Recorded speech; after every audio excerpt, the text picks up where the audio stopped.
Welcome to the Cheating Wife Stories channel. Dad, it's Mom.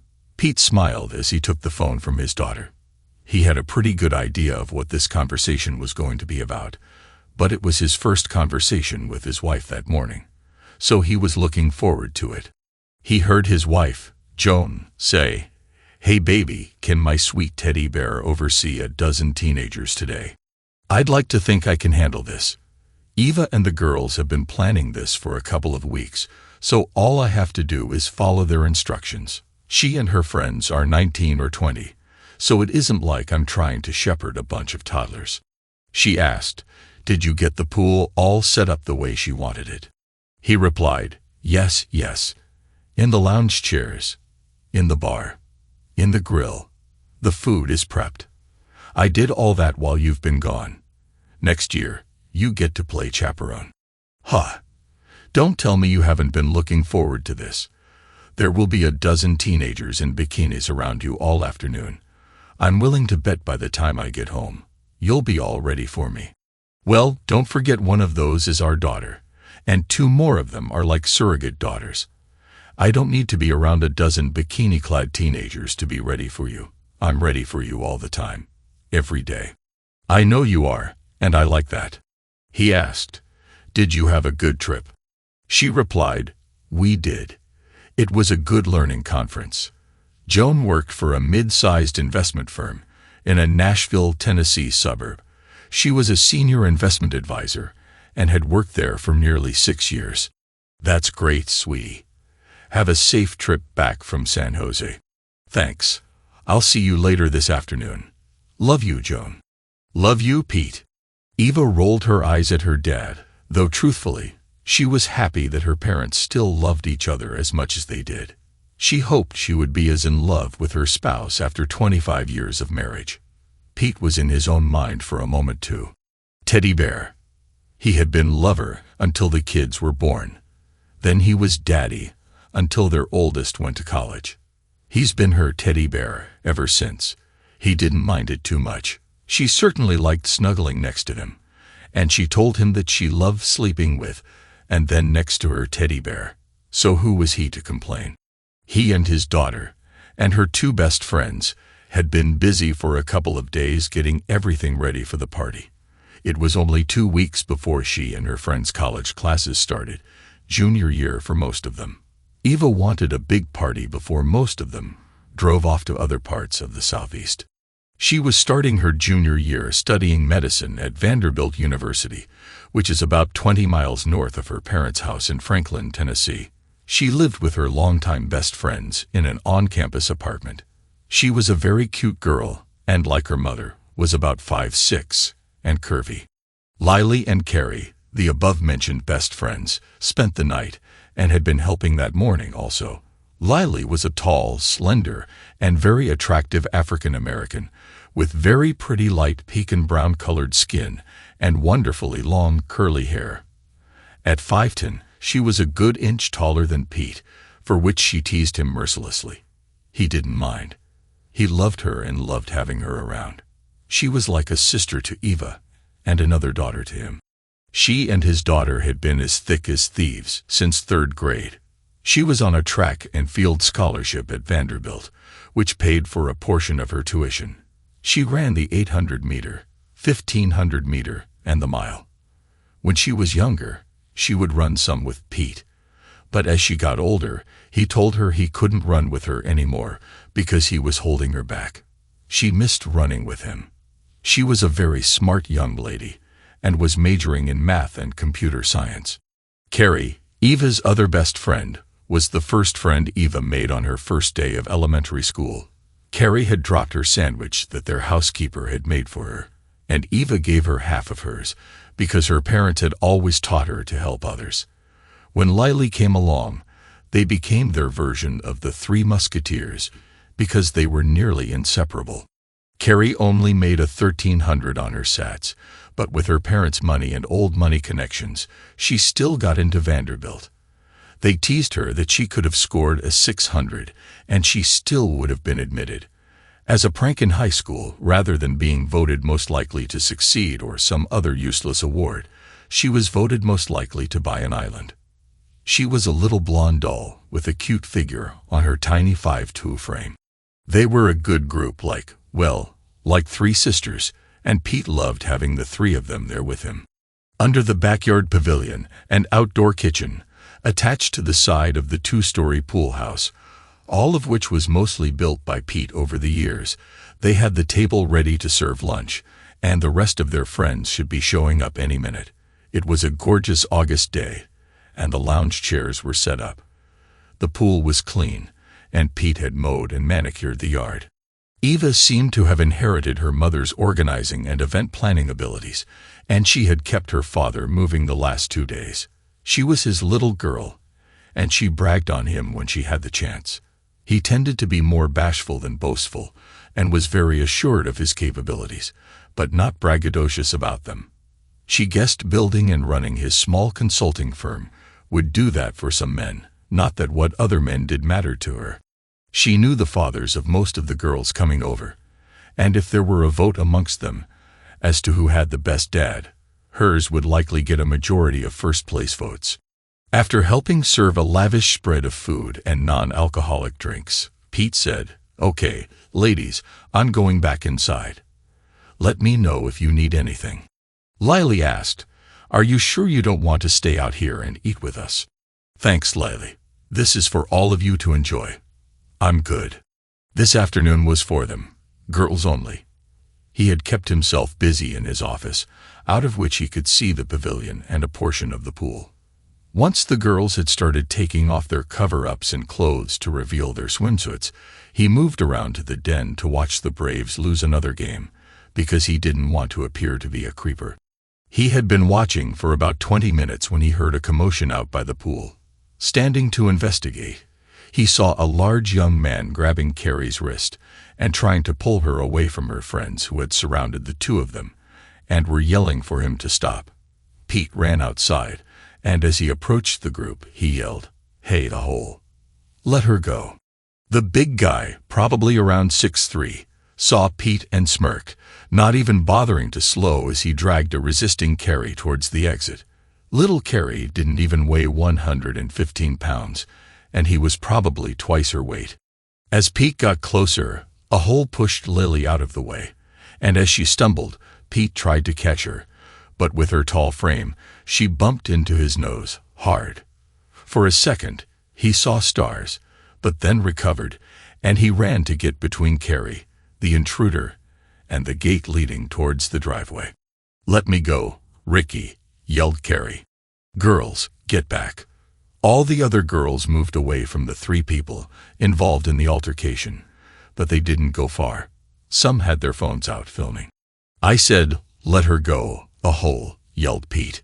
Pete stepped in close to Ricky, who decided that having 6 inches and 60 or 70 pounds on Pete meant that he didn't have to worry much about him. Since his right hand was holding Carrie's wrist, he tried to throw a left jab at Pete. That was his first mistake. Pete dodged low, and with some momentum behind him, put a solid punch into Ricky's solar plexus. A big whoosh of air rushed out of his mouth, and he hunched back, absorbing the blow and releasing Carrie, not wasting any time. Pete put a hard knee to Ricky's nuts, which took him down to his hands and knees. "Get the hell out of my backyard, a hole." Ricky slowly got to his feet and said, "You aren't as big as my old man said you were. I'm going to enjoy slapping you around." The big guy prepared to take another swing at Pete, but it was telegraphed so far in advance that Pete had to wait before he could respond.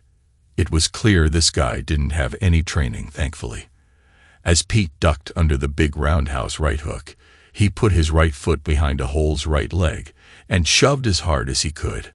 Ricky was already off balance from the missed swing, and he fell backwards over Pete's leg, landing with a hard thud onto his back.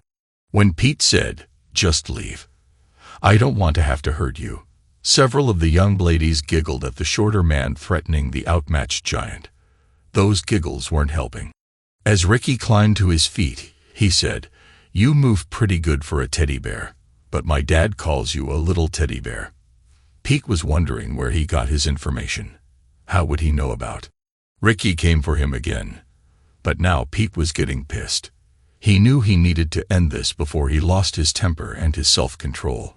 Ricky tried to fake a right jab, but did it poorly. When he threw a left jab, Pete dodged it. What Pete was waiting for was what came next. Another right hook that seemed to start down in Birmingham and slowly whizzed by Pete's head. As Ricky's arm went past Pete's head, he stepped in and delivered a devastating combination to a hole's right side where his kidney and liver are located. Pete thought that was probably the hardest he had ever hit anyone with his hands. Ricky dropped like a stone. It took a solid 45 seconds just to get to his hands and knees. Nobody was giggling anymore. As he pushed himself onto his knees and prepared to stand, Pete grabbed one of the hole's hands, bent it behind his back, and put enough pressure on his fingers to almost break them. Once on his feet, Pete marched Ricky through the still-open gate and pushed him out onto the driveway. After Pete let him go, Ricky was moving like an old crippled man holding his side. Ricky had enough fighting, but he wasn't done talking. "You may call your wife your sweetie, but my dad calls her his sweet kitty." Surprised. "Oh, just because she tells you she's traveling doesn't mean she is. Sometimes they stay in town so she can enjoy his big tool uninterrupted for a couple of days close to home." Pete said, "Yeah, right.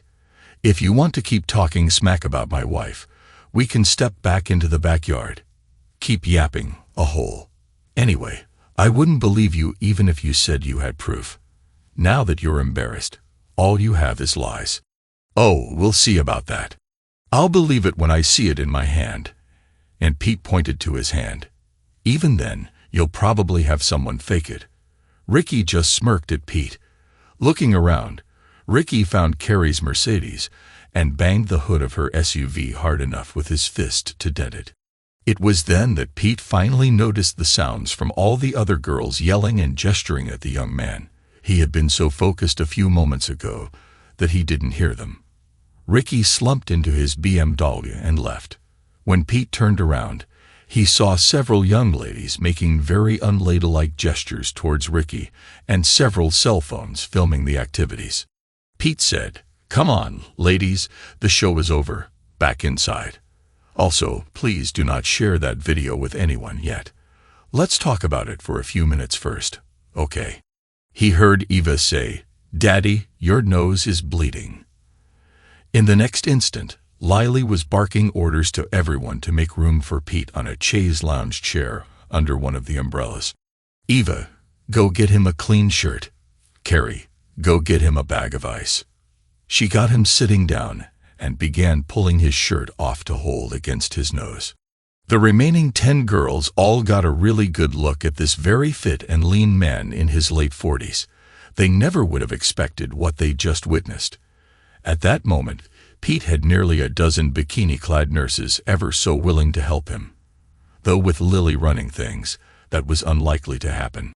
One of them ran to the pavilion to get him something to drink. Another was trying to ease him back so that he could lie down. The rest were chattering away about what happened and staring at Pete. When Carrie and Eva returned, he put the ice on his nose and asked, "Who the hell was that a hole? Who raises a piece of crap like that? Carrie, what did he want with you?" Eva stepped in to answer the first two. "That a hole, as you like to call him, is Ricky Farmington, the son of Andrew Farmington, Mum's boss." "Oh, shit. Those earlier accusations just went from some stupid kid talking smack to maybe a stupid kid that knows something. Shit, shit, shit." He didn't want to let his concern be known to Eva, nor the others. Carrie said, "The reason he was after me was because we went out one time, a couple of weeks ago, and when he asked me out again, I declined. I tried to do it nicely, but he wasn't very nice about it. I'm sorry he came here. I'm not sure how he found me, but I'm guessing one of the crew here put today's party on social media." She looked at her friends and pleaded, "Please stop doing that." Then looking back at Pete, she asked, "Mr. Clark, how did your nose start bleeding?" "He never touched you." Pete said, "I think that was from when I tried to catch my other daughter, Lily. She fell into me, and the side of her head hit my nose." He smiled at Lily. "I'm so sorry, Dad. Lily had called him Dad for several years. When he pushed me, you were so close, and when you tried to catch me, we got tangled up. I didn't mean to bump your nose. Pete squeezed her hand. Don't worry. It wasn't your fault. It doesn't feel broken, just sore. Lily was pleased to hear that. Worried about the videos, Pete said, I know this is asking a lot of all of you, but please don't share a video of what happened with anyone outside of this group. No posting to social media. No emails. No texting to your friends. Nothing. Please. Why, Daddy? You didn't do anything wrong. From the looks of things, you could have really hurt him if you wanted to, said a curious Eva. He replied, in the first place, I don't want any of those smears regarding your mother being posted out there. We know they aren't true, but they still wouldn't sound good. Also, someone with that kind of temper could try to retaliate against Carrie or me or any of us if that video were posted online or started getting around. Don't you see? He would be embarrassed and want some payback. He still might, but I'd hate for one of you to be leaving a movie theater or college class at night and have him sneak up behind you and hurt you because he was angry and stupid or drunk. Sure, he would be arrested later, but with a temper like that, he could be dangerous and do some permanent damage. Eva asked, Are you going to call the police? I'm afraid so. We don't have to decide about pressing charges right now, but he assaulted Carrie and Lily and tried to assault me. A couple of girls giggled at Ricky's attempt to assault the smaller man. He also damaged the hood of Carrie's SUV, not to mention trespassing, and I'm sure other things. I'll get someone to come out and take our statements. It shouldn't take long. I'm sorry, but we need to do this. You can still lay out by the pool and have your party. He asked, Carrie, is your wrist all right? Yeah, I think so. He grabbed it pretty hard, so it might bruise, but nothing else. Pete nodded. Carrie asked, Mr. C, where did you learn how to do that? Ricky is a big guy and in good shape. I know he's won several fights. It's kind of boring. You sure you want to hear this? A dozen bikini-clad ladies were nodding their heads up and down. Not a bad sight to watch. Pete shrugged. When I was in high school, I was teased occasionally about my height. Both of my parents are short, too, so I knew that wasn't likely to change. I was always in good shape because I ran track in junior high and later cross-country in high school. I was pretty good, too, competing in the state finals. But one night when I was a junior, I had a date with a nice girl. And as we were leaving the movie theater, a couple of big holes, like Ricky, wanted to harass us. They did for a minute, and I tried to ignore them and push my way through. Being on a date, I didn't want to start anything, so I let them push me a little. Fortunately, I had a couple of friends that were there too. They saw what was going on, joined us, and the two holes left. We finished our date, and I went home. I was more than a little angry. I told my dad about it, and the next day, he found a martial arts studio for me near their home in Knoxville. He told me, be the best you can be, but if you ever get good, don't go looking for trouble. Defense of you and others, only.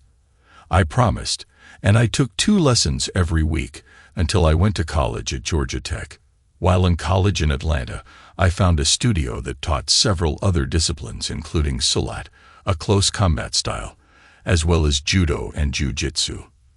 They didn't ascribe to any single style, and their focus was on self-defense. I trained there my 4 years in college. The instructor was a really old guy about my height, and his daughter was about Eva's size in her late 30s. He led the school, along with his daughter, and she was the most amazing fighter I've ever seen. Fast, fearless, and deadly. I watched her spar against big, fast guys with black belts, and it was rare they ever laid a hand on her. And when they did, they usually wished they hadn't. I knew I wanted to learn from her. So for 4 years, I took 2 to 4 lessons per week. I was pretty good for a while. He was being modest.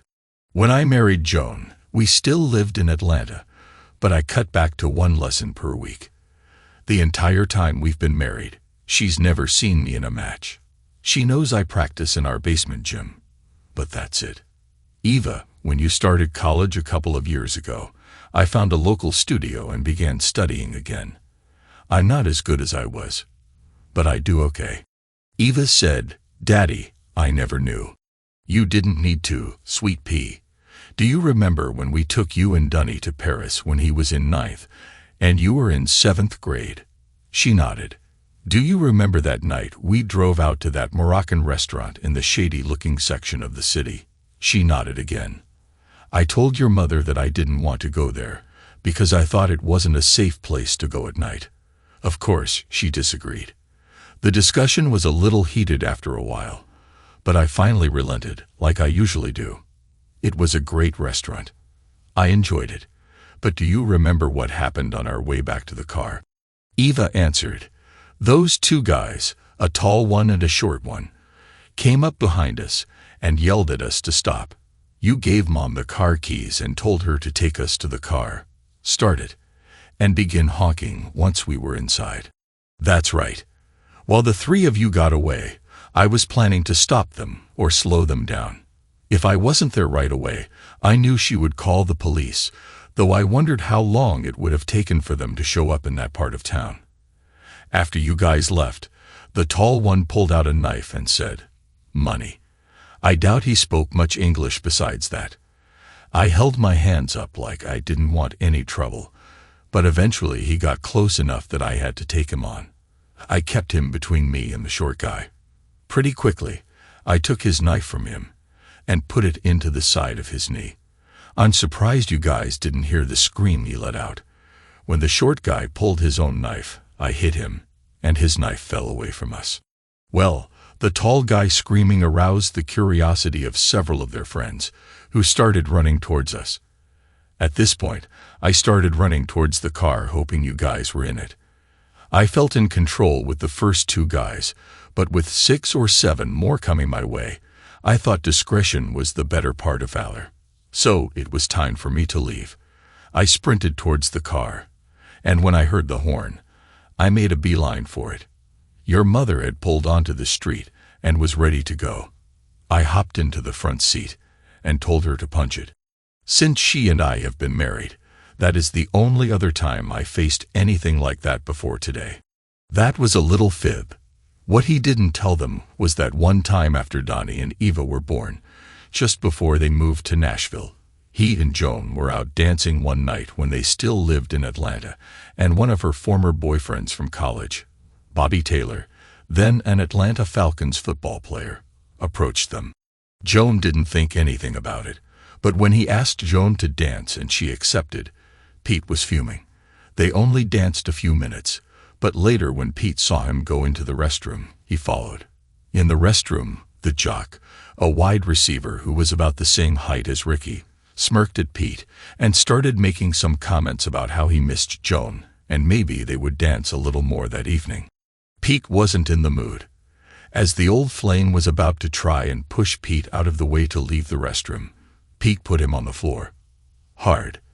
The big guy fell at an odd angle, landed on his arm, and broke his ulna bone at the elbow, which ended his playing time for that season. The Falcons brought in a replacement, who did so well that Bobby was later traded to another team. No charges were filed. Pete continued with Eva's friends, so please everyone, don't send that video to anyone. By the end of the day, there should be exactly 13 copies, including me, and never more than that. They all promised Pete they wouldn't send it to anyone. He hoped they meant it. I know this kind of dampens the mood, but you shouldn't let it. He's in a hole. Forget him. Lily said, You mean he's in a hole? Pete smiled and some of the girls laughed. He stood and returned inside to call the police. When the officer arrived, he was rewarded with all those lovely ladies in their swimsuits. They quickly covered up, and he asked them to explain what happened. He examined Carrie's wrist, seeing it was still red, but no more injured than that. Pete's nose had stopped bleeding, and he had changed. Carrie's mom had come over because her dad wasn't back yet from a trip. The entire discussion only took 30 to 40 minutes. Once the police car pulled away, the party resumed. Carrie hugged her mom and watched her drive away also. Eva came up to Pete and asked, "Dad, would you mind if we stayed here until we go to Carrie's? We'd planned on going out dancing after dinner, but after this afternoon, we'd prefer to dance here, tonight." "It's your house, Eva. You know I don't mind. I love having you here." She hugged her father and returned to her friends. Pete caught the last inning of the Braves game. They were losing, of course. While watching, he received a text from Joan. "Plane was delayed. We'll be home late." He sighed. That little seed of doubt was starting to bother him. And he hated that. Some of Ricky's words were too close to home. He needed his wife to get home so they could talk. Pete danced with a few more of Eva's friends, or more accurately, they were dancing with him. They tried to teach him the electric slide, again, but he couldn't ever quite get it right, which amused everyone, including Pete. Around 10 p.m., they needed to get to Carrie's, whose huge house had a ton of bedrooms. Pete received very nice hugs, kisses, and thank yous from all the young ladies as they left. Having had a little help, it didn't take much to clean up outside. As he was putting the last of the trash into the trash bins, he heard the garage door open. Joan was home. He walked out to help her with her bag, and she gave him a big hug and quick kiss on the lips as he approached. She said, "I missed you, baby. How was the party?" "It was interesting. I'll tell you about that in a minute. They just left to go to Carrie's for the night." "Oh, I thought they were going out dancing." He said, "They decided to dance here. I'm sure you minded that. Did you turn off the lights and watch them from inside?" That irritated him a bit, but he replied no. "Lily pulled me outside with her, and I danced with most of them before they left." "Well, I'll bet you're in quite the mood. If I weren't so wiped out from the cross-country flight and the delays, I'd be happy to take care of you." Pete wasn't really in the mood either. He said, "Let me get your bag inside, and I'll pour you a glass of wine. I have quite the story to tell you." She was curious regarding what had happened and followed him in. Once he returned to the living room, she was regarding what had happened and followed him in. Once he returned to the living room, she was sipping her wine and watched him sit across from her, rather than by her. "Oh, this must be serious," she snickered. Pete proceeded to describe what happened, including calling the police but leaving out the dialogue from Ricky.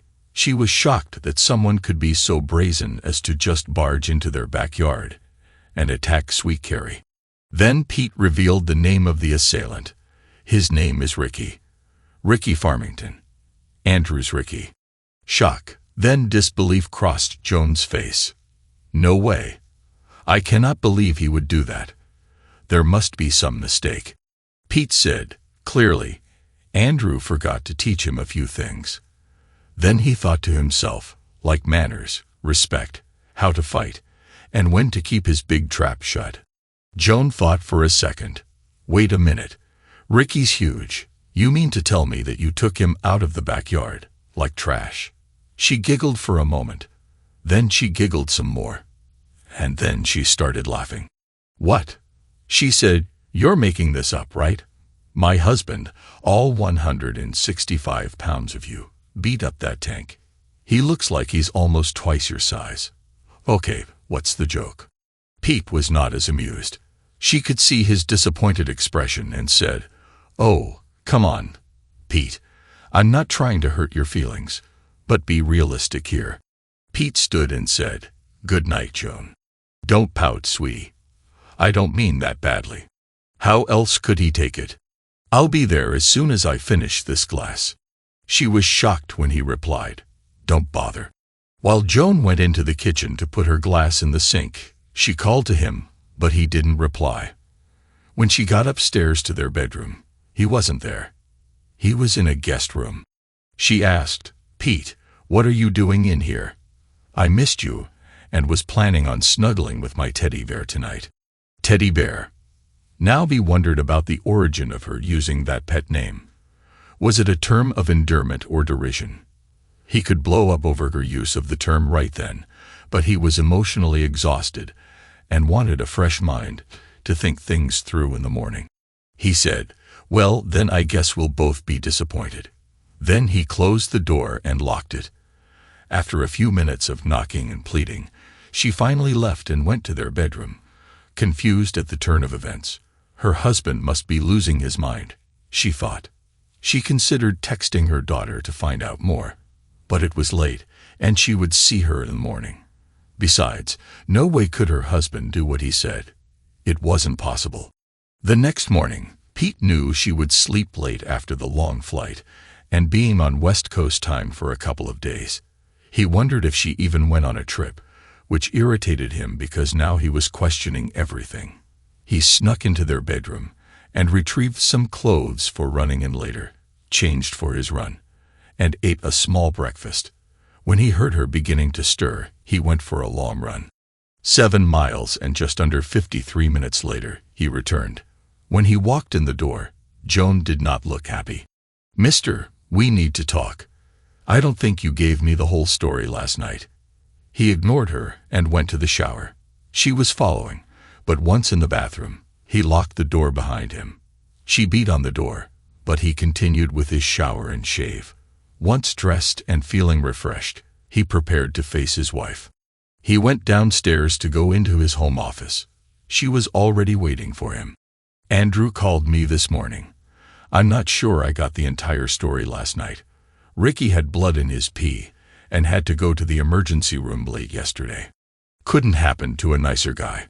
She said, "Ricky told Andrew that he was here just talking to Carrie when out of nowhere you came up behind him and hit him in the back with something. They think you bruised a kidney. Andrew wants to file charges." Pete replied, "Why am I not surprised that the little a-hole is lying about the incident? He's probably embarrassed that your little teddy bear threw him out, as you said, like garbage. Andrew's very angry. Why did you do that?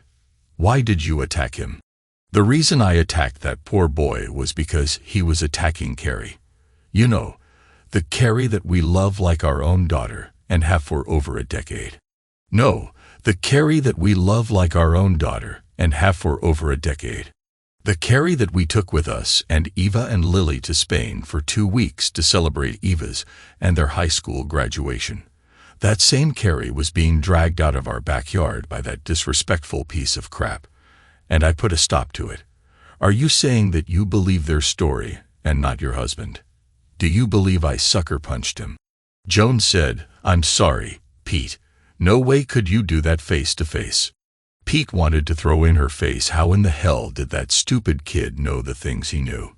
Pete was furious that he had to let that slide for now, because all he had was a bunch of hearsay from Ricky, and not enough to accuse her of anything without her easily being able to sidestep the accusation. And if true, she would be more careful in the future. The whole situation stunk. But if the accusations were true, then they were finished. "So, you don't believe that I could do it face to face, man to man? No offense, honey. I love you like no one else, but he's huge, and you're in great shape. But you're no match for him. Remember Paris? You were running as fast as you could with that little guy chasing you trying to get to the car before he caught you. That was after I took care of the big guy. He was never going to catch me, and I was running because—" Pete stopped. This was pointless. It was already clear what she thought of him. Regaling his hard-fought and won battles wouldn't do any good. He could see it was already a lost cause, likely in more ways than one. She continued, "Do you have any idea how difficult this is going to make life for me?" That surprised Pete. "Oh, excuse me. What was I supposed to do? Would you rather I have used a gun? I would like to know what you hit him with." "My hands," he replied. "Bullcrap. I've seen you work out in our basement gym. You go after the bag pretty good, but I don't see how you could have hurt Ricky by just hitting him. How could you have gotten a clean shot unless you snuck up on him?" "Thanks for the faith, babe. It's confidence-inspiring. In case you didn't pick up on it, that was sarcasm." Exaggeratedly, she rolled her eyes and groaned. "Oh, come on. That's not helping. What do I tell Andrew?" "You tell him that he raised his piece of crap son to be in a hole, apparently, just like him. and that Ricky needs to apologize to Carrie and to me. I will not. Ricky told him what happened, and it sounds like he didn't do anything wrong. Pete shook his head. You must be delusional if you believe him over your husband. Did Andrew give you drugs while you were traveling? Joan's face flamed at that comment and was about to reply when they heard a vehicle drive up and honk the horn. Thankful for the reprieve, they stood to see who was there. It was a big Bentley, and out of the vehicle exited Eva, Lily, Carrie, and her dad, Brian. All three of the girls ran up and hugged Pete, and then Joan. A moment later, Brian came up and shook his hand. Pete, I want to thank you for looking after Carrie. It means a lot to me that you would do what you did. She's everything to me. I'll be forever grateful. Pete shrugged his shoulders, uncomfortable with the praise. You know we love Carrie. No way was I letting that crap leave with her. Wasn't going to happen. You would have done the same. Brian nodded his head and Joan piped up. Girls, would you please explain to me what happened? I'm getting conflicting versions of events from what Ricky told his dad and what Pete is telling me. Eva asked, You're getting two different stories, and you don't believe Dad. Oh well, not that exactly. That's not what I'm saying. I'd just like to hear it from someone else. It all sounds so, I don't know, preposterous. Pete shook his head and went back inside. He wouldn't be there long while the girls described the whole scene to Joan. Pete was grabbing his laptop and an overnight bag. He was getting away before he said something that he couldn't take back. He needed time to determine what he was going to do next. When Pete walked back outside, Brian, Carrie, and Lily were gone, and Joan was stunned. How could her husband have done that? Seeing the shock on his wife's face told him how far he had fallen. When combined with her focus on how all this affected her and her work, not him, his daughter, or Carrie, it spoke volumes. Pete asked, So what are we going to do about that a-hole? Someone needs to teach him some manners. Joan scoffed. And you think you're going to be the one to do it? Pete couldn't believe it. She just heard 3 people corroborate his story, and she still didn't think he was capable of handling that a-hole. She must think her husband's some kind of a coward. She said, He's probably pretty pissed. Pete smirked, thinking how Ricky was probably still pissing some blood. What she said next killed him. I don't think you'd be so lucky next time. The look on Pete's face told her she had gone too far. She meant it and was just trying to protect her husband from getting hurt. How could he take on such a big, strong young man directly? She watched as his face morphed from one of complete shock to being filled with fury. When did you lose all respect for me as a man, Joan? What? You didn't used to treat me this way. You used to have some faith in me. I see that's gone now. You're being ridiculous. My feelings for you haven't changed. I'm proud of you and everything we've done together. Well, call me skeptical. Did you know that I have C-level people from several Fortune 500 companies in my contacts app? These people call me and my company when they need help. That's how I make our living. My company may not make as much as Andrew's, but my people and I get a hell of a lot of respect within our industry. Apparently, a lot more respect than I get at home. These last couple of days have been very educational when it comes to what you think of me. What does that mean? Not for you to worry about. I've made a decision. If that piece of crap, either one, him or his father, isn't here tomorrow at 6 p.m. to apologize to me and Carrie, then Brian and I will call the police and press charges. He needs to pay for the hood of her SUV also. You can't be serious. I still have to work with Andrew. Well, maybe you can convince him that he should teach his son some manners, and that he should respect others. Clearly, he hasn't learned that from his dad, but I'm sure you know that by now since you have to spend so much time around him. Pete, this could hurt my job. Well, Joan, look at what this is doing to us. But it doesn't appear that you see it that way. Tomorrow, 6 p.m., or Brian and I are calling the police. I'm going out for a while. No, you aren't. We aren't finished talking about this. We are finished, and I need to get away from you. I'm going over to Brian's to discuss this. I'm not calling that a hole's father. Since he listens to you, you can tell him what his kid must do to avoid jail time. Clock's ticking. Pete, come back here. He ignored her, walked into the garage, placed his bag into his car, and drove away with Joan standing there with her hands on her hips and an exasperated expression on her face. Pete had never done anything like that. While driving to Brian's, Pete also decided that he needed to do some traveling for his business. What he feared was that based on his wife's reaction and hers and Ricky's comments, she had already succumbed to Andrew. Traveling would get him away from her and give him a little time to see exactly how involved she was with Andrew. At this point, he believed that stupid kid. Damn it, Joan. Brian and Pete talked and agreed upon 6 p.m. tomorrow, or they would call the police. Pete went to a local hotel and sat at the desk and worked with the Braves game playing in the background. Around 5 p.m., his phone rang. He had blocked Joan's phone in the home phone, so he could have some peace. He wondered who it was. "Hey, baby." "Hey, Daddy." She said, "I'm driving back to the apartment. Are you nearby?" At Vanderbilt, Eva shared an apartment with Carrie and Lily on campus. All Vanderbilt undergrads are required to live on campus. The three of them, undergraduates, being together in one of those very nice apartments was an unusual arrangement when campus housing requests seemed to be decided by random rolls of the dice. Supposedly, there is a very convoluted selection process for getting into one of those coveted apartments. He guessed that Brian simply asked how much he needed to donate to the university to make it happen. And it happened. Brian and his wife were born into money, a lot of old-school money, and he had also done very well in entertainment law there in Nashville. He came from a long line of Williamsons and had contributed significantly to the Williamson Medical Center in the Williamson County seat of Franklin, Tennessee. Pete answered her. I'm at the Residence Inn near the mall. Room 413. I'll be there in a few minutes." 10 minutes later, he heard a knock on the door. When he opened it, Eva hugged him fiercely. "I don't understand, Daddy. Why doesn't Mom believe us? I'd say she doesn't think very highly of my ability to protect my family." Eva said, "She should. I told her about Paris." Pete shrugged. "Let me guess, she didn't believe you." Eva shook her head, and he could see a tear leak from her eye. He said, "I'm sorry, baby. Maybe great big Andrew convinced her that I don't quite measure up. I don't know. You don't believe what that a-hole said, do you?"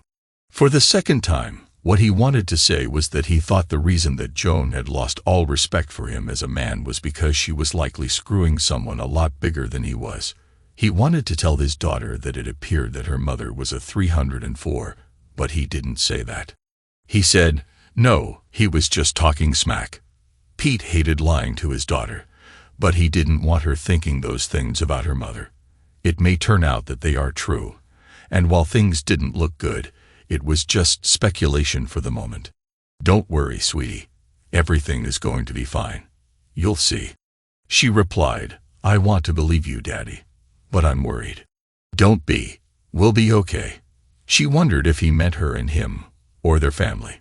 A few minutes later, she left. School would begin in a couple of weeks, and she had her summer internship at the University Medical Center that had a few more days left. The next day, he checked his home security app on his phone to see when the garage doors opened and closed, signaling when Joan had left for work. The good thing about running your own small consulting company was that when you weren't traveling, you could work from your home office. The bad thing about that was when you were having a fight with your wife, you couldn't escape to the office. Finally, at lunchtime, he checked his messages. He had 20 texts from his wife, some of them quite long. Most of them were about his being unreasonable. The last one said, "You win. He'll be there at 6. I left you a voicemail." When he checked his voicemail, he skipped all of them, which he would later delete, but listened to the last one. "Pete, Andrew said that Ricky would be there a couple of minutes before 6 tonight to apologize. I'm still not happy with you for putting me in this situation. We can talk about that after everyone leaves." Pete rolled his eyes. It was still somehow his fault. He was supposed to drive up to Louisville, Kentucky to lead an operations planning whiteboarding session for one of his clients all day Thursday and Friday morning. He decided that he would drive there tonight, after the apology, and arrive a couple of days early. He would absorb one hotel night himself and do some pre-work with the client in person on Wednesday. At 5:45 p.m., Brian and Carrie arrived. She gave Pete a big hug and Brian shook his hand and said, "Well, this should be interesting. Are you and Joan okay? It sounded like this is putting you in a bad spot." "Nothing to worry about. We will be." She's trying to wrap her head around her little husband, beating up great big Ricky. Brian said, "I'll admit that I'm a little surprised too. Not so much that you did it, but how convincingly you did it. I guess I shouldn't have been. You've always seemed very prepared in everything you do." "Thanks, Brian. Hopefully, Joan will remember that as well. If you don't mind, we'll wait out here, because I don't want that piece of crap in my house." "I wouldn't either." A couple of minutes before 6 p.m., a red two-door BMW pulled into their driveway. When Ricky got out, he was not wearing a happy face. Joan still hadn't arrived. He approached the three of them standing there and said, "Carrie, I'm sorry about Saturday. I was out of line. I miss you and wanted us to go out again. I took your rejection poorly. I know we won't be going out anymore, but I hope I haven't destroyed our friendship. I'm sorry." He seemed somewhat contrite, but cynically Pete thought he was probably just looking for a way to get into her pants one day.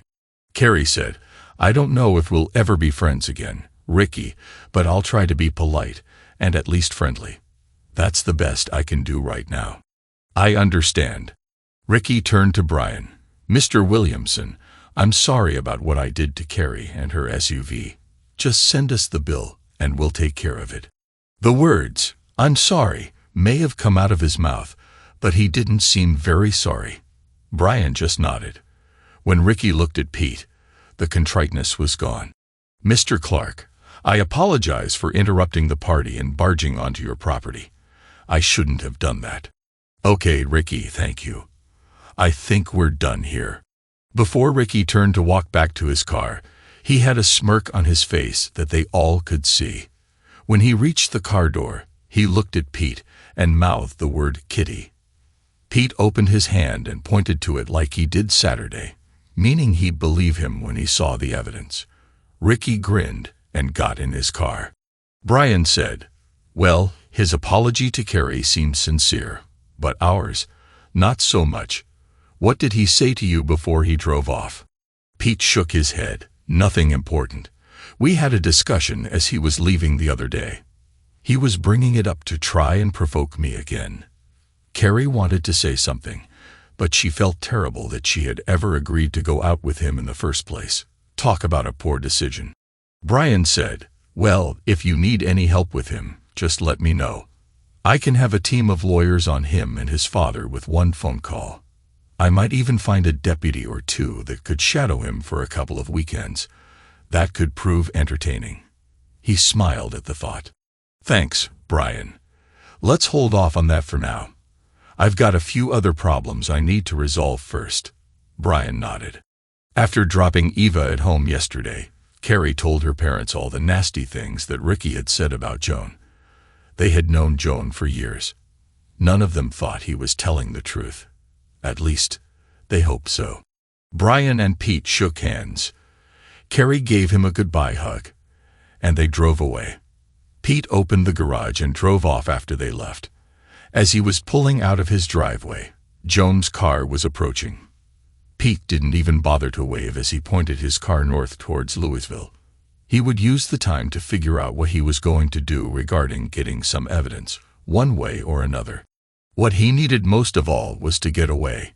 He was still furious with his wife for the disrespect, and with Ricky's accusations on top, he knew he wouldn't be able to keep from saying something he might regret. He would use the time away to calm himself and prepare. 10 minutes later, his phone was ringing. He considered not answering, but decided there wasn't much left to lose except the aggravation. Maybe he could placate her enough that she would leave him alone while he was gone. "Hello, Joan." He considered not answering but decided there wasn't much left to lose except the aggravation. Maybe he could placate her enough that she would leave him alone while he was gone.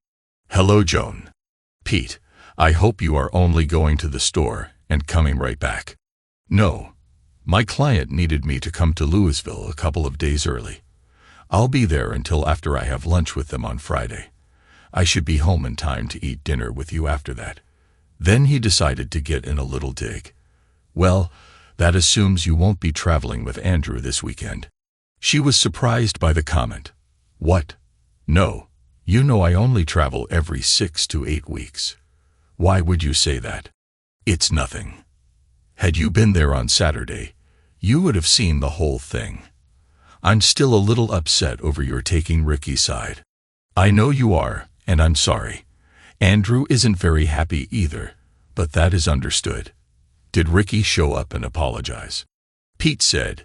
He gave what seemed like a sincere apology to Carrie, but I suspect that was because he'd still want to try to have sex with her someday. He told Brian and me he was sorry, but that was the most disingenuous apology I've ever received. You and Andrew should be happy that he's not going to jail. He's just a kid, Pete. He's a 20-year-old young man that needs to get his anger under control and learn to respect others. Joan let out an audible sigh. "I want to talk to you about all of this tonight. Can we talk when you get home on Friday?" "Sure. I'll miss you, Pete." Pete thought that she wouldn't. "Have a good week, Joan." Then he hung up the phone. Joan was surprised at how he ended their conversation. This whole thing was upsetting her sweet husband. While she still thought he wasn't very understanding regarding how the whole situation impacted her work, she knew this would just be a bump in their long road together. On Friday, she'd prepare him something nice to eat and plan to give him a nice night in the bedroom as well. Then this would all blow over. It was just over 3 hours to Louisville, plenty of time to think about what he needed to do. He was pretty sure that the brat, Ricky, knew too much for it to just be idle gossip. It didn't say very much about his father that he would share that kind of info with his son. But if Andrew was the kind of man that slept with married women, the fact that he isn't the greatest father wouldn't come as too much of a surprise either. The only thing he truly suspected was that Joan and Andrew screwed while away on trips. Of course, they could be having sex in town, as Ricky said. Andrew was divorced, so they wouldn't even need hotels. Damn. However, he suspected that Ricky would be looking for proof to rub Pete's nose in it. He could try to fabricate something, but Pete would be on the lookout for that. What Pete planned to do was to travel as much as he could for the next several weeks. If she was a cheater and he was out of town, then the two of them might get careless and do it at their house. Andrew seemed like just enough of a hole to want to try that, and Joan seemed beholden enough to Andrew that she might allow it. Or maybe Pete should just hire a PI and have them followed. Sigh. He couldn't believe it had come to this, but Joan's disrespect of him was unexpected. Hall wondered how long he had been blinded by his love for his wife. As soon as he checked into his hotel, he went to Amazon, opened a new account, and ordered several different hidden Wi-Fi cameras, and planned to place them in his house. They would be delivered on Thursday to his hotel. Hopefully, they would never record anything, but he wasn't liking the odds on that. It was a long week for everyone. Eva called her dad a couple of times, and he told her he was fine. Dunny even called once to check on him, and Pete told him the same thing. Everything was okay. Joan left text and voice messages telling him that she loved him and missed him. They were conveniently left during the times when Pete was with his clients. He was glad of that because he didn't want to talk to Joan. On Friday, he made the 3.5-hour drive home, dreading what might be waiting for him. But it went better than expected. When he arrived, Joan was dressed nicely in a flattering dress that hit just above her knees. She was wearing high heels and nice jewelry, which Pete suspected meant that she wanted to go out to eat. In her heels, she was as tall as him, which never bothered him at all. He always loved having her on his arm. That night, he was fine with their going out because it would keep her in a good mood and likely prevent any conversation from wandering towards anything serious until they got home. He changed quickly, and she asked him to drive them to a swanky steakhouse that she knew he liked. Like the evenings where they would go to performances, she was on his arm all night. She eased off one of her shoes and rubbed his leg under the table. He hated that she could have this effect on him when he was still aggravated. He wondered how many more nights there would be like this, praying that he was wrong, but fearing that what he suspected was true. Once at home, as soon as they walked through the door, she was all over him. They didn't make it past the family room before she had removed her dress and thong and was working on his zipper. Standing there in her garters and heels had the desired effect on Pete, and Joan didn't mind one bit when he pulled her up, spun her around, and screwed her while she was bent over the couch. She pulled him up the stairs towards the bedroom and did it again. That was wonderful. I needed that. I love you, Pete. He hugged his wife and replied, I loved you, too, Joan. She missed the verb tense. After she had lain on him for a few more minutes, she went to the restroom to prepare for bed. Upon returning to the bedroom, she spooned back into her husband, pulled his arm around herself, and blissfully went to sleep, believing all was right with the world. The following morning found Joan already awake and drawing circles on her husband's chest. Once she could tell he was good and awake, she said, Thank you for last night. It was a good night. He had to admit it was rather nice. My pleasure, sweetie. The word sweetie caused him to remember what Ricky had said. Joan said, I do need to tell you something, but I hope you won't get too upset. I need to go to Memphis to meet with one of our university clients on Thursday. They want a complete review of their portfolio. I should be back on Friday. Oh, how did this happen? Don't these get scheduled a little further out in advance? She replied, Normally they do, but a competitor has been talking to them, and they are one of my top clients, so Andrew wants me to go talk some sense into them.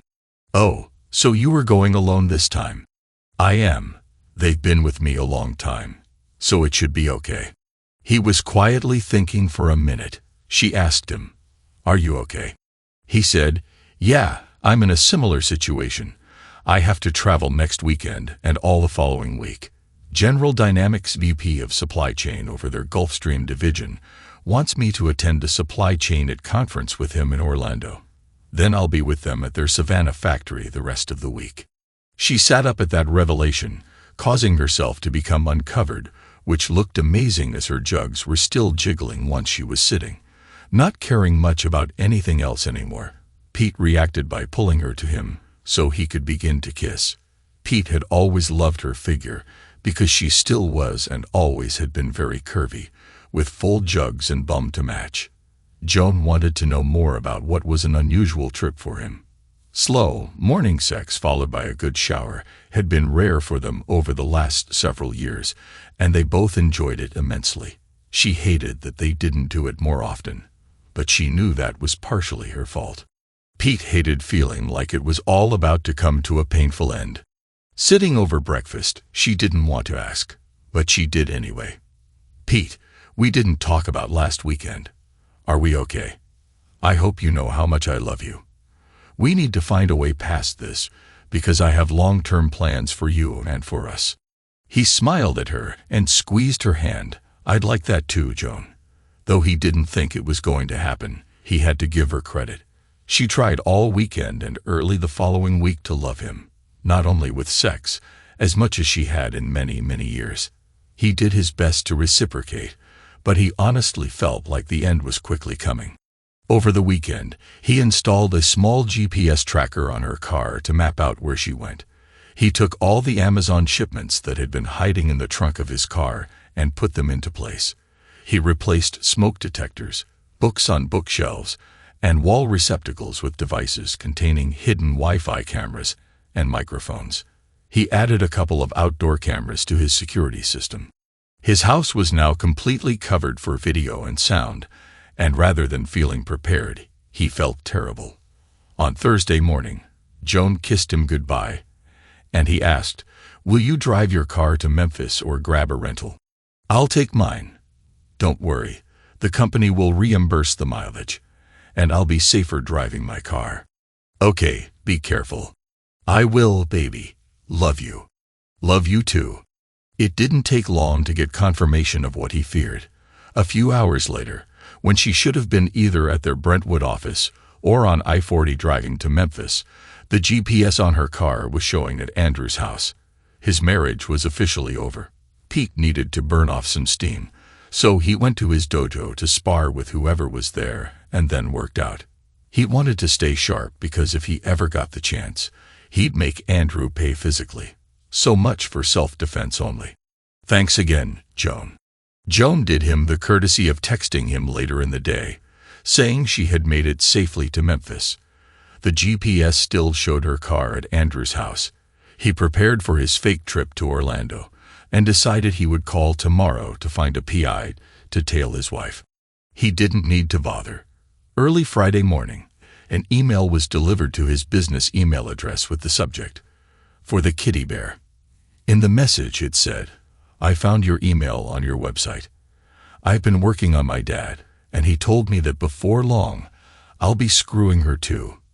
Included was a link to a cloud account that included hours and hours of video from several cameras in Andrew's home. It seemed to be recently set up and was recording the events live as they happened. He watched the first recorded stream and saw Joan and Andrew walking into the house. Andrew began undressing her in the family room, and like Pete the previous Friday night, Andrew had Joan bent over his couch, screwing her. Pete had seen enough. He drove up to the airport, parked his car in long-term parking, and called his wife. As expected, he was sent to voicemail. He left a message saying, "I'm at the airport and leaving now. I'll text you while I'm gone." With the background noise from the airport, it would sound like he was flying out soon. He didn't fly anywhere. He went to the airport Marriott to hang out and watch some of the evidence he now had on his wife. Stupid kid. Pete didn't really need, nor want, to see them having sex. That one time over the back of the couch was enough. Actually, simply seeing her car at Andrew's house overnight was enough. He was curious regarding what they would say, though. It was soul-crushing. Even not watching the video, he had to suffer through the moaning and groaning and slapping and slurping. But eventually, he heard several key pieces of information. First, Andrew said, "I know today and tomorrow are because you're pissed, but it's not like you have to try and reclaim me." Joan replied, "I know that. Why would I need to reclaim what is already mine? I'm still pissed off about Ricky having to apologize. You need to learn how to better control your little husband. I've been withholding myself from him like you asked me to." She lied. Andrew thundered, "Ask? I don't ask you to do anything. You do what I tell you to do if you want all the benefits that come with me." She was getting tired of this overbearing and owning behavior. She was fairly certain that Andrew was close to his expiration date if she wanted to keep her marriage intact, which she did. "I know that. I like being with you, but I love Pete. He's a good father and a good husband. I'm not giving him up either. He and I are going to ride off into the sunset together. If you love him so much, why are you screwing me?" She smiled at him. "You know why. You miss being with a big man." "I know. It's okay, baby."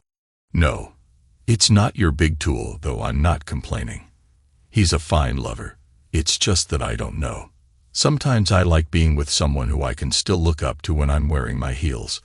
I like wearing a man's t-shirt that hangs below my butt. I like putting my hand on your biceps and feeling something large, not just lean. When you and I walk down a street, I never have to worry about someone coming up and picking a fight with you. After working with you all these years, I was reminded that I miss that from time to time. Don't worry, my sweet. You keep taking care of me, and I'll keep taking care of you. Although if you can't keep him in line, I may have to have a conversation with him. I'm still pissed at him for sucker punching Ricky." She said, "You will not. If you attempt to harm so much as a hair on his head, you'll regret it. You will not hurt my husband. Do you hear me?" This surprised Andrew and Pete. Andrew said, "Fine, fine. If he means that much to you, I won't hurt the little man. But don't you forget who you belong to." That statement irritated her because she didn't belong to anyone. But if she did, it was to her husband. Also, get him under control. I don't want him sneaking up on me and hitting me in the back. That wouldn't end well for him. She said, "I told you that the girls told me you didn't do that. I don't know how, but he supposedly beat him fair and square." Andrew laughed. "I'm sure they just corroborated their stories. No way could that little kitty beat Ricky. No way. He's not a kitty. But if he is, he's my kitty bear. You let me handle him." Andrew laughed. "As long as I get to handle you. I'll live with that for now." She wondered what he meant by "for now." She didn't have to wait long. The second interesting exchange was after he left the message from the airport. Based on Andrew's attitude, Pete expected what came after. Joan said, "Well, he's gone for a week." Andrew's smile was not pretty when he said, "Outstanding. Now we can take a few more days off and screw some more." Joan replied, "Yes, well, not if you keep screwing me so hard. You are going to bruise me. How am I going to explain that to him?" "Well, you aren't supposed to be screwing him very often, if at all. So how is he going to see it? He still sees me getting dressed. You told me you like for me to tease him." Andrew did smile at that thought. "Well, if we get to have sex for the next week, you had better keep him away for a few days, or he will feel how stretched out you are." She replied, "A cool bath and 24 hours is usually enough for me to tighten back up. Besides, he isn't that much smaller than you." Andrew didn't want to hear that. Taking command, he said, "Here's what we'll do. I'll be gentle like you want me to be, but not here. In my house, or while we travel, I'll screw you the way I want. If we are in your house, I'll be sweet, like your cute little husband. You said he wouldn't be back until next Friday night." This worried Joan. She and Andrew had never had sex in her house before. "I'm not so sure that's a good idea. Remember what I said yesterday. You do what I say, and everything will work out fine. If it worries you that much, I won't sleep at your home. We'll just have a few long lunches there. That will seem perfectly innocent." Joan hesitated a few minutes, but with Pete in Orlando and then Savannah, she should be okay. She would just call him for a few minutes each morning and each night to check up on him. Okay, only long lunches. This just reconfirmed to her that she needed to get away from Andrew, and soon. But how? Andrew's evil smile reappeared because he was thinking that once he was inside the house, she would have a hard time getting him out. Andrew wasn't very worried about Pete showing up early. He could handle angry husbands, especially one the size of Pete. Pete made copies of all the videos that were in the cloud folder. Once they left Andrew's house, he would delete the server files, which meant that unless Ricky was saving them elsewhere, Pete should have the only copies. Pete had several calls he needed to make. Being a Friday afternoon, he hoped people were still working. His first call was to Brian. "Hey, Brian. It's Pete. Got a sec?" "Sure, buddy. I have a few. What's up?" "Remember the conversation we were having at my house when Ricky showed up to apologize?" "I do." Pete said, "It seems that what Ricky was bragging about is true. Joan has been having an affair. I don't know how long it has been going on, but I know it's been a while." "Oh, man. I'm so sorry. I take it this isn't a social call." "I'm afraid not. I need a favor. I need a very good divorce lawyer, quickly." Brian replied, "Done. I know just the woman. She can be mean and vicious, or just get it over with, whichever you prefer. Let me give her your info, and she'll make time for you today." "That sounds good. Also, please tell Miriam not to mention this to anyone. I know you don't keep secrets from her, so I need this kept quiet until I give Joan the papers.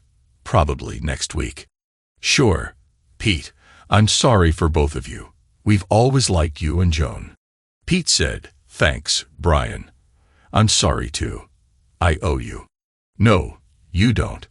We've been friends for a long time, and our daughters have been for even longer. This is just me helping a friend. When this is all said and done, you can buy me a beer or two if you want. I think I might enjoy that. Consider it done." Brian put feared family lawyer Charla Steele in touch with Pete, and she began to prepare divorce papers. That evening, he could see Joan's car had returned to their home. Just before Pete was planning on going to sleep, his phone rang. It was Joan. "Hey Pete, how's Orlando?" "Hot and humid, with a chance of rain, which is pretty normal for late August." "How's Memphis?" She replied, "You mean Nashville. I got back this afternoon. It's lonely without you. I wish we could have another Friday night like last Friday night." "Yeah, I'd like that too." Pete would love to go back to a month or so ago, when he thought his wife was faithful, and have a night like last Friday. But there was no going back. They talked a few more minutes, and she professed her love for him. "Love you, Pete." "Love you too, Joan." When he disconnected the call, he was terribly sad. But the more he thought about it, the angrier he became. The next day, Saturday, he went back to the airport and rented a car. He needed to get to a dojo and practice some. He couldn't use his car or go to his normal one for fear that someone there might know his wife or daughter and spill the beans on his being in town. He made a few calls and found one near the Opry, away from their home and her work. That would let him come. He spent Saturday and Sunday sparring and working in their gym. They were good workouts, and he felt pretty good about his current level of ability. He would text Joan, and she would text back. He could see her car at their home, and the cameras showed that she was there alone on Saturday, but apparently Eva visited her on Sunday. That made him sad. He was about to lose his family. He didn't anticipate losing the kids, but with the upcoming divorce, their family unit would be no more. After a few minutes, his sadness changed to determination. He thought, "Oh well, I guess you have to deal with what life gives you," which is what he was planning to do. On Monday morning, Pete received an unexpected phone call from Brian. "Pete, I needed to give you a quick call. Joan called Miriam last night. She asked her if we would float her resume to our investment advisors because she felt it was time for a change. Miriam said she would look into it. What do you think? I realize this doesn't excuse the affair, but maybe she is trying to get away from the jerk." Pete thought a minute. He thought about his family, what he planned to do, and how his life was likely to play out. While she would never be his wife again, it would probably cause fewer problems with the children if she could get away from Andrew. "Yeah, go ahead. The damage has already been done, but I think that might make life easier on everyone." Brian replied, "I understand." By Monday afternoon, Charla had the divorce papers prepared, and Pete wondered if the liaison at his house would happen soon. Joan called him that night, saying she missed him and loved him. He tried to return the affection. Dunny called him too, and they had a good chat. He suspected that Eva had some idea of what was going on, regardless of his protestations. But Dunny, unless Eva told him, and she probably had, he was going to be blindsided by all of this. Darn you, Joan, he thought. Pete didn't sleep well that night. Pete worked from the hotel on Tuesday morning, and around lunchtime was alerted by the GPS on Joan's car leaving her office going towards their home. They could ride together, but that might seem risky, so he suspected they would take their respective cars. His home security cameras alerted him to 2 cars pulling into his driveway. He made preparations to drive home. He wasn't in any hurry. He expected them to take several hours. Around 2 p.m., Joan said, "We should be getting back. People will begin to look for us." Andrew replied, "Don't worry about it. I own the company. Nobody will question me." "True, they won't question you, but they might wonder about me. I don't want anyone telling my husband." "Why? You don't think he would divorce you, do you?" Yet another confirmation that Andrew had no real interest in her beyond sex. "I don't know. I know he wouldn't want to. He might get by a one-time mistake, but if he knew how long, I don't think he would forgive me." Andrew said, You've kept him in the dark for 3 years. I think you can manage." "Yes. Well, maybe I can if we only see each other once a month or so like we used to. The last few weeks have been dangerous. I'd like to keep it so that nobody but us knows, which is why at least I should get back to the office." Andrew smiled, thinking about Ricky knowing and maybe participating sometime soon. Joan was a good employee but not irreplaceable. Her future with the firm could be tied to how she behaves going forward. He thought he had her in a good place. She couldn't make waves at the office because it would eventually get back to her husband. The same thing went for her potentially accusing him of sexual harassment. Even if she tried that, accusations were one thing, but proving it when the affair had been going on so long would be extremely difficult. So he felt like he had the power and control over the situation. Pete had parked down the street, out of sight of the house. He had been there for an hour listening to their intimate encounter and conversation from the Wi-Fi cameras that were streaming all movement and noise to the cloud. He heard the comment about 3 years and thought himself a fool. Rather than getting down, he used that to fuel this fire.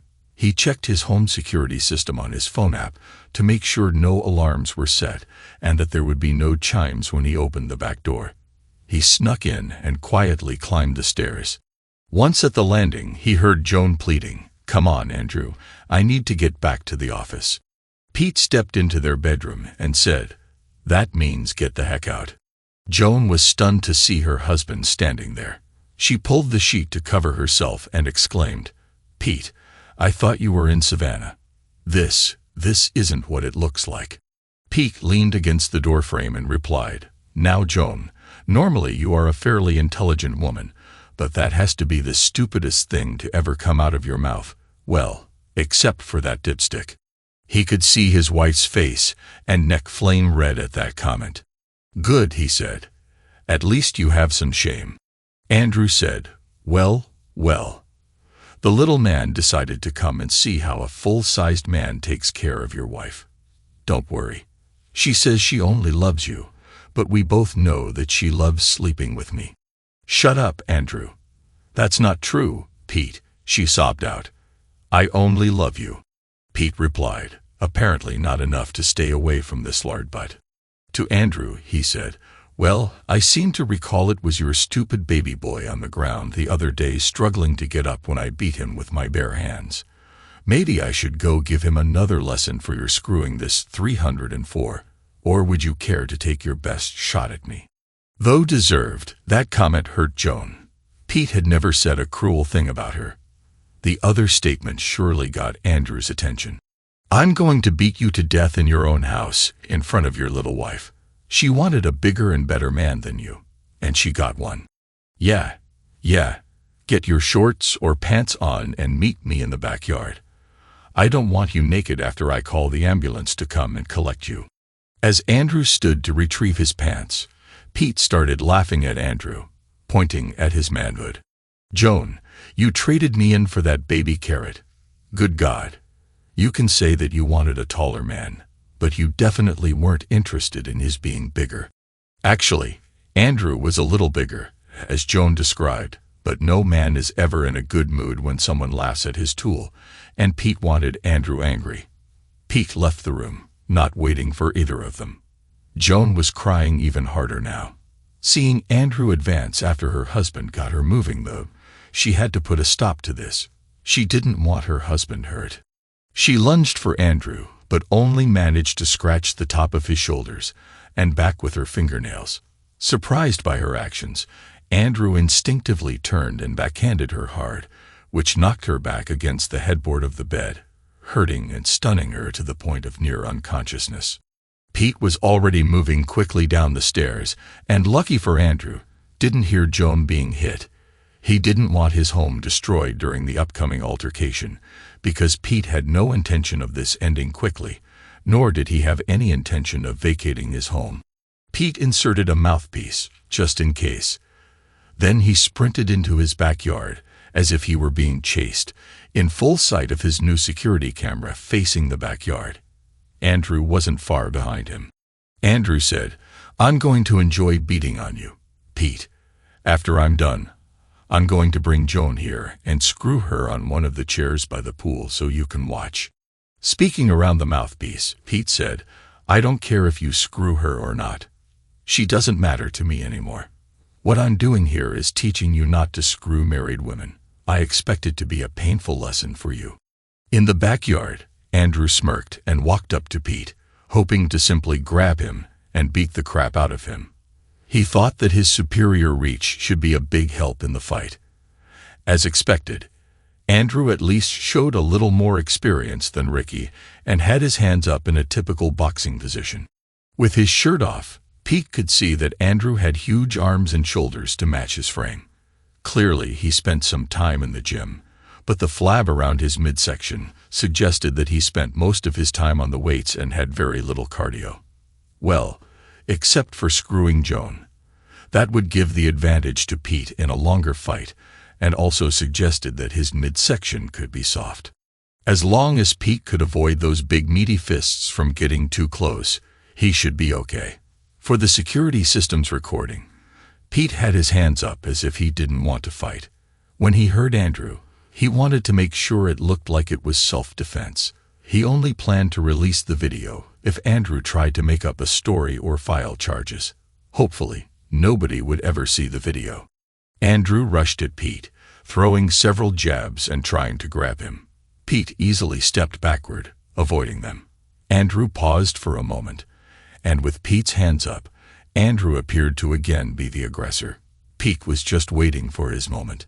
Andrew would rush, throwing punches, and Pete would move out of the way or parry the punches with his arms. From the camera, Pete still looked as if he was trying to stay away from this much larger attacker. As long as he was careful, Pete could do this all day. But he could already see Andrew breathing hard. After a few minutes of this dance, Andrew's big right-handed haymaker came, as expected. It looked just like Ricky's, though from a stronger opponent. Just like he did against Ricky, Pete hit Andrew hard in his right kidney. While Andrew did bend over in pain, he didn't go down. That was no problem for Pete.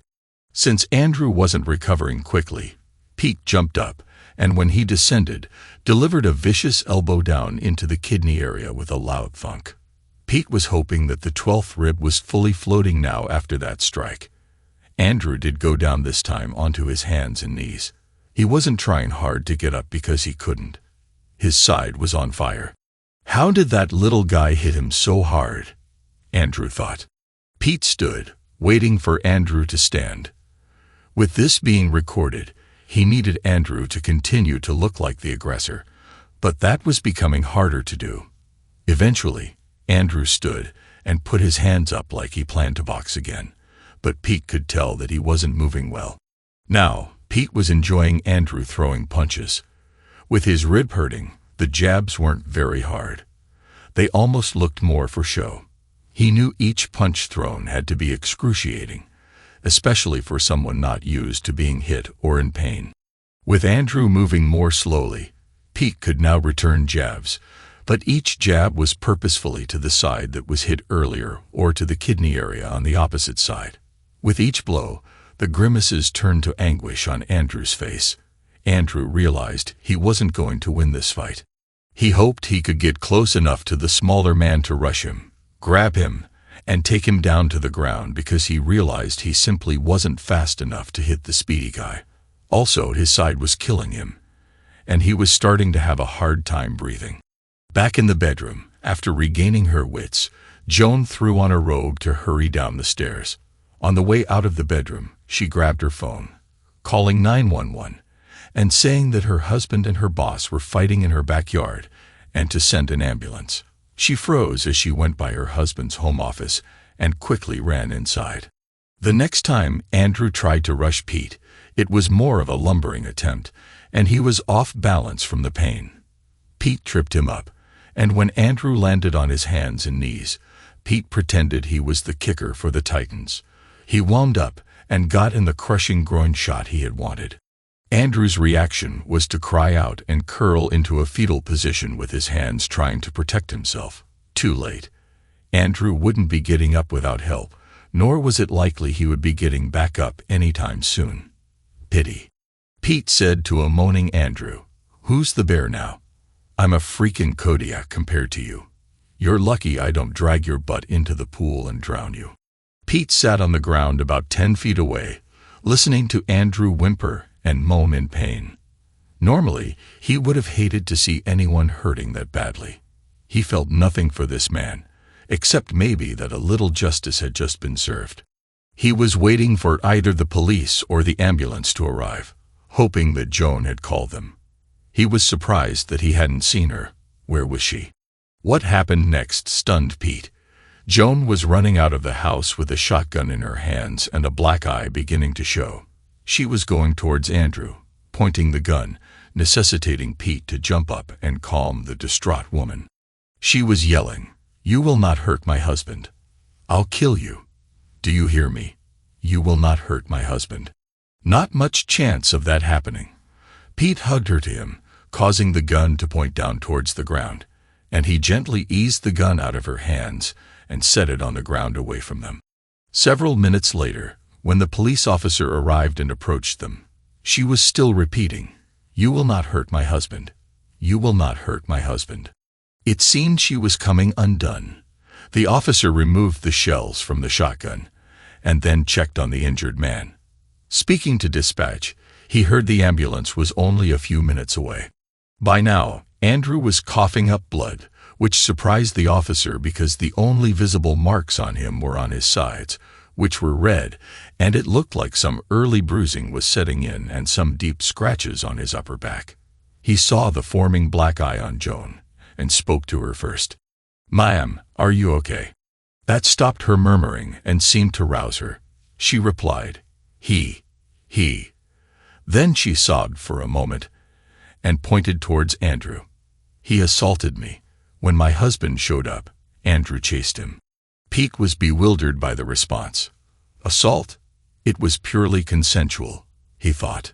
The officer asked, "Ma'am, you need to get to the hospital so the abuse can be documented." "Okay. Can my husband take me?" "Sure, but you need to go as soon as possible. Right now would be better." "I'll stay here by the attacker until the ambulance arrives," replied the officer. He looked Pete up and down and said, "You're looking pretty unscathed. Let me guess, you're a black belt, or something." Pete shook his head and said, "Or something. I know how to protect myself and my family, but I can promise you that I'm much more damaged than you can possibly imagine." The officer nodded, and Joan wept on her husband's shoulder, knowing that it wasn't Andrew that had hurt her husband. She was the one that had damaged him. Pete took Joan inside to put on some clothes to go to the hospital. She asked him if he would come with her to help her change, but he shook his head, no. He didn't want to go with her upstairs because he didn't want to see the bedroom where she had been with her lover. Joan looked like she had aged 10 years as she descended the steps. The ambulance had arrived, and as they walked past the officer, Pete asked, "Can we have his car towed away? I don't want it here when we return. Joan doesn't need to see it." Not that he was that concerned about Joan. He just wanted it gone. The officer said he would take care of it. In the car, they drove in silence until almost halfway to the hospital. Joan said, "Speak to me, Pete. Yell at me. Scream at me. Call me a 304 again, but tell me what you were thinking." Pete continued to drive. After another minute, he said, "Assault? How are you going for assault? Everyone will know it was consensual. I won't lie for you." Joan's face fell. "I would like to use this as a chance to keep him away from me. He was becoming too controlling, and I had planned to leave him and his firm anyway." "So, I've heard." She looked at her husband with surprise. "Just because I'm short in height doesn't mean I'm short in intellect," she whispered. "I know," he said. "I would ask you why you did it, but I already know." "I'm sorry," she whispered. "The sad thing is I would do almost anything for you. You know I would, but one of the few things I cannot change is the thing you held against me all these years. You should have never married me, Joan. Please don't say that. I made a horrible mistake. We've been so good together. We have a great family, a great house, and good jobs. We have a really good life." Well, except for your long-buried addiction for taller, larger men. That was a direct hit. He continued, besides, you should have thought of all those wonderful things and decided an affair wasn't worth the risk. As a portfolio manager, you should know all about risk. I know, I was so stupid. Can you please forgive me? Pete shook his head. Maybe one day, but not anytime soon. She asked, so does that mean there is a chance we will stay together? No, that isn't going to happen. But why? She asked. He scoffed. Why do you think? Because of the affair? We can go to counseling. We can overcome this. Joan, this wasn't just an affair. His little son sent me a link on Friday to a cloud account where the sex fest you and Andrew had Thursday and Friday was recorded. She gasped at that revelation. I don't know if Andrew set it up or Ricky. Either way, I heard you. You won't have to worry about wearing high heels around me any longer. It never bothered me before. I wish I knew that it always bothered you. No longer will you have to worry about people thinking your short husband is an easy target to attack. Do you still think Eva made up the story about Paris? Joan, shaking her head no, was almost imperceptible, but it was very clear. Oh, also, just so you know, when Ricky emailed me the link and his message, he said that Andrew had agreed to find a way to let him sleep with you too. No wonder he came into our backyard as if he owned it. He had no respect for me, nor for us. Why should he, when his father didn't either? And who disrespected our marriage first? That would be you, Joan. She was devastated at the realization that she had disrespected Pete first. Also, she was appalled at the idea of Ricky thinking he could have sex with her. She didn't like Ricky. Now she knew why he had been hanging around so much. She couldn't believe she had fallen so far. Pete, I don't know what to say, except to keep saying that I'm sorry. You may be, but sorry isn't enough. You lost faith in me. You lost respect for me. Even though I'm a better man than him in every way, that just wasn't enough for you. Was it? Joan looked out the window as the tears streamed down her face. She asked, what now? I had planned to give you divorce papers today. I'll hold off a little while on those depending on how the next few days go. We are still getting divorced, but giving you the papers on the day you were supposedly assaulted probably wouldn't look good in family court. He asked, so how you plan to pull off assault? And what was with the shotgun? Do you plan to send an innocent man to jail? I wanted to send him to the morgue, but you are just as guilty as he is. That comment made her want to leap from the moving car. Joan said, there is nothing innocent about him. All you have to say to the police is that I was crying when you got to the bedroom. You didn't see anything else. Once Andrew saw you, he came after you. I'll take care of the rest. That way, you don't have to lie. That is a lie, he said. I know, but I was pleading for him to leave. The tears would have been coming soon thereafter. I have this black eye to prove he hit me and skin from his back under my fingernails to show that I tried to fight him off. Pete said, and don't forget your inner part full of his mess to show that he slept with you. Oops, I mean assaulted you. Joan lost it at that comment and started sobbing. Pete asked, you still haven't told me why you got the shotgun. Pulling herself together, she said, crazy things can happen in fights. I wasn't going to let him hurt you. I didn't know how long I had been out of it, so I grabbed it, not knowing what the scene would be like when I came outside. Well, was it what you expected to see? They both knew the answer to that question. Pete did appreciate her desire to protect him from harm, but she should have felt that way 3 years ago, and not started an affair. A few minutes later, while still in the car, Pete called Brian. Brian, it's Pete. Joan and I are on the way to the hospital. We are both okay, but we need a good attorney, and we need him or her fast. I'll give you the details as soon as I can, probably later today. Oh, man, sorry to hear that. I'll make a few calls. Are you going to Williamson's Medical Center? We are. Brian said, okay, good. I'm glad you're keeping it in the family. Sorry, that was my poor attempt to lighten the situation. I'll make sure that someone will meet you shortly. Don't talk to anyone until you talk to your attorney." Pete replied, "We understand, and thanks, Brian." Pete disconnected the call and looked at his soon-to-be ex-wife. "You understood that, right? This is a dangerous game you are playing, and you need to get your story straight before you tie yourself up in lies and end up in jail yourself. On top of the adultery, I'm sure your children and family would love to have to go visit you in jail." Internally, Joan groaned at her predicament. Maybe she should leap from the car after all. As Brian mentioned, they were met in the emergency room by the hospital administrator and senior legal counsel. They knew Brian personally, and the attorney was distantly related. They were mainly there to ensure that they were seen immediately and that no one tried to question them until they had met with the attorney that Brian was sending. When the attorney showed up, she quickly got to what Joan was trying to achieve. They slowly documented what led up to the day, including the length of the affair, some of the details, Ricky showing up and getting involved, the videos from Andrew's place, and the videos from the Clark security system. Joan was humiliated having to detail everything in front of her husband. Pete was past being angry. He was simply numb. Who was this person he had been living with? Ultimately, the attorney advised Joan to seek an out-of-court settlement that would see her compensated long enough to get on with another firm. She didn't think the DA's office would seek to prosecute a criminal case because of the length of the affair, which made today seem like sour grapes. Perhaps unfortunate, but that was what was most likely to occur.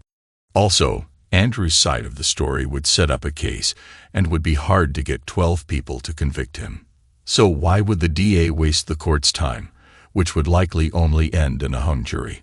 However, Andrew would probably want his name and firm kept out of civil court, and more importantly, the headlines.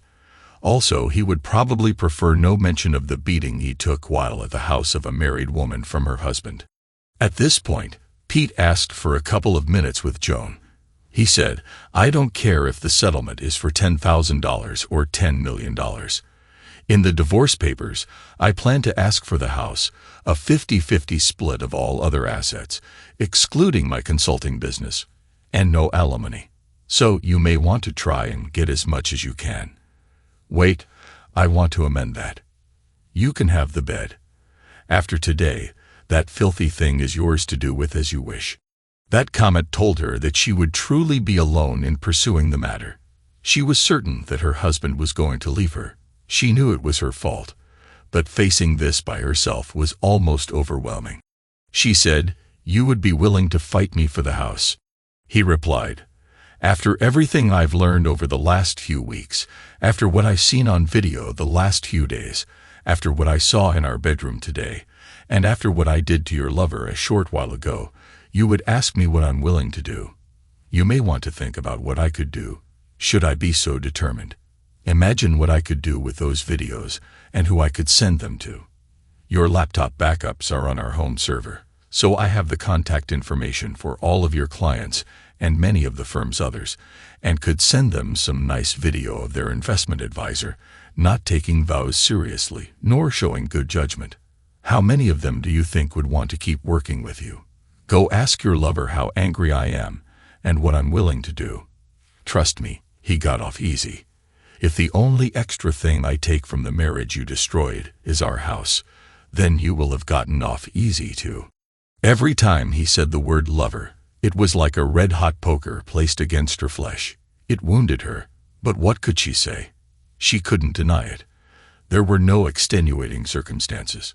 Not willing to fight Pete over the absolute mess that she made, she agreed with him and decided she would get whatever she could from the man that helped her mess up her marriage. Ultimately, after Andrew's surgeries, Joan got a payout from him.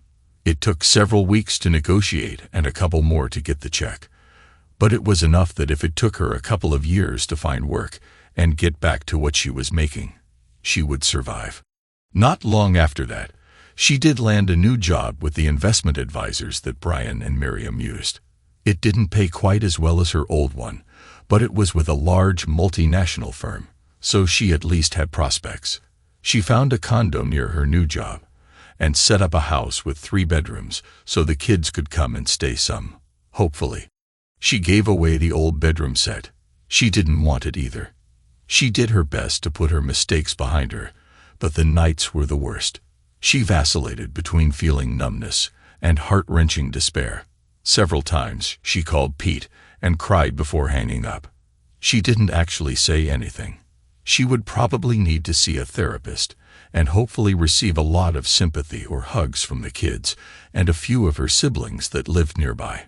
One of the things that helped her with her new company was that she poached some of her old clients from Andrew, which was pretty easy because they liked her and were ready to leave Andrew's firm because someone tipped a reporter to seek a Freedom of Information Act request looking into a police report involving Andrew at the house of a married woman. It seems the officer wrote a rather detailed description of the incident, including the attacked but avenged husband, the abused victim, claiming assault, and brandishing a shotgun to ensure that her husband was not hurt. The sensational story started in the papers and eventually made it onto the local evening news. Once out of the hospital, Andrew's only answer to questions was, "It is a private matter." No comment. As for Andrew, he had multiple surgeries that ended up saving the damaged kidney, stabilized the rib, and restored partial functionality to a testicle. There was hope that he would one day achieve an erection, but he may need another surgery, and it would likely be painful.